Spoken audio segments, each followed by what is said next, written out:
Là-bas dans le monde, j'étais lié par le péché. Là-bas dans cette cité, j'étais lié par l'iniquité.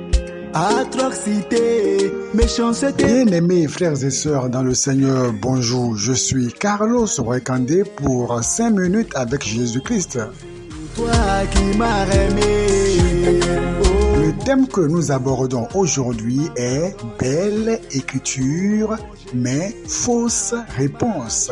Belle écriture, mais fausse réponse. En vérité, j'étais dans la montagne. Pour les personnes qui ont une fois enseigné et qui ont eu à corriger les copies de leurs apprenants, de leurs élèves, de leurs étudiants, eh bien, il arrive que les enseignants tombent sur des copies où l'étudiant, l'élève a une très belle écriture. Oh, une jolie écriture, une très belle écriture. Alors, les lettres sont majestueusement formées. Oh, une très belle écriture. On peut lire facilement, on peut lire clairement, tout est lisible.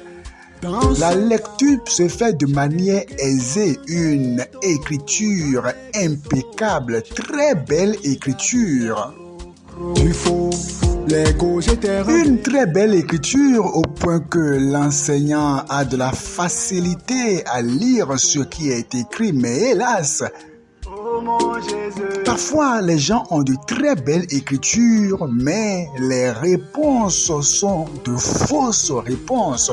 Ce qui est écrit est faux, ou bien le développement que faire l'élève ou l'étudiant, il est carrément allé à leur sujet. Pourtant, il a une belle écriture. Pourtant, elle a une très belle écriture. Très belle écriture, mais de fausses réponses. Très belle écriture, mais hors sujet. M'a justifié, m'a glorifié. C'est ce qui arrive lorsque plusieurs personnes font profession de connaître Dieu, ont l'apparence de la piété, mais renient ce qui en fait la force.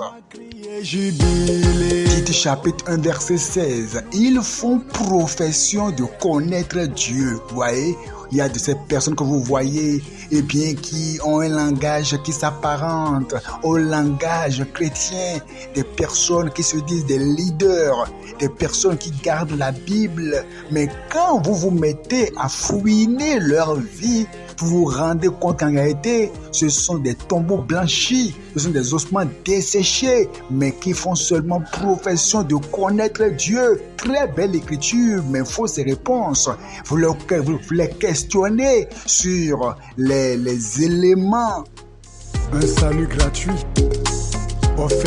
Vous les questionnez sur les choses élémentaires de la parole de Dieu, vous serez surpris des réponses qui vont vous servir. Des personnes qui se disent des pasteurs, mais qui enseignent des faussetés. Des personnes qui ont construit de très belles églises, de très grandes églises alors, mais qui sont assis malheureusement sur de fausses doctrines.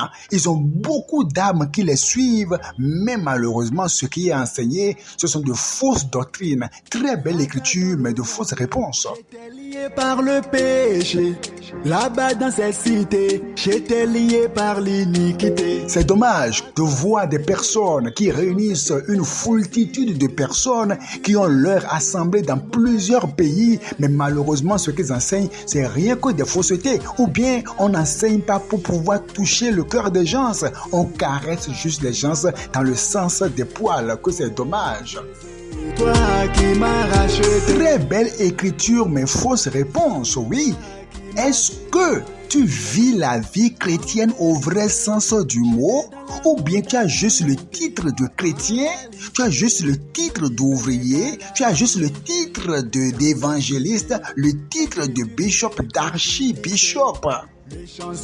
Ou bien toi carrément quand on te regarde à l'apparence, oh, tu as un habillement correct, des cheveux corrects, il n'y a rien à te reprocher à l'apparence, mais dans le fond, tu es malade, tu es vaincu par les pensées impures, vaincu par les désirs sexuels cachés en toi, vaincu par l'envie, vaincu par la jalousie, vaincu par toutes sortes de haine, de colère, de mépris, vaincu par la porno, par les vices.